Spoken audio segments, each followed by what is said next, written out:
मंडळी लक्षात ठेवा, आपण काय म्हणतो बरं का, कुत्र्यान मांजराचं एक वैरत्व असते बघा. हे रानमांजराचं पिल्लू, शेतातल्या रानमांजराचं पिल्लू आणि हा कुत्रा आमच्या शेजारचं एक कुत्रा आहे बरं का, हा आलशेशन जातीचा कुत्रा आहे. दोन्ही दिवसभर खेळतायत बरं का. इथं हे रानमांजर आमच्या शेतामध्ये एका छिद्रामध्ये जन्म झालेला आहे बघा ह्या पिल्लाचा, आणि हे कुत्रा बघा ह्यांची मैत्री. आपण काय म्हणतो की रानमांजर किंवा कुत्रा हे एकमेकाचे कट्टर शत्रू आहेत, पण ह्या ठिकाणी दोघांची मैत्री तुम्हाला बघायला मिळेल बरं का. ते काहीसुद्धा करत नाही हे कुत्रं. ह्या मांजराच्या पिल्लाला हे कुत्रं खेळवतंय बरं का, दिवसभर खेळतंय.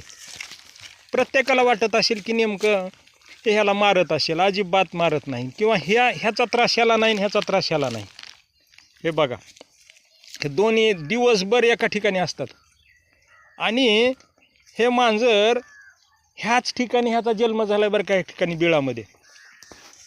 आणि ह्या मांजर कुठं जन्म झाला हे ह्या असणाऱ्या बंधूंनी हे सांगितलं बरं का. प्रशांत शिवाजी काळे यांनी सांगितलं की रानमांजराचा ह्या ठिकाणी जन्म झाला आहे, आणि हे दोन्ही एकत्र असतात. हे यांचं कुत्रा आहे बरं का, हे आमचे शेजारी इथे प्रशांत काळे. तर बघा बंधूंनो, प्रेम लागल्यानंतर कुणी असो शत्रुत्व सगळं विसरलं जातं आहे बरं का.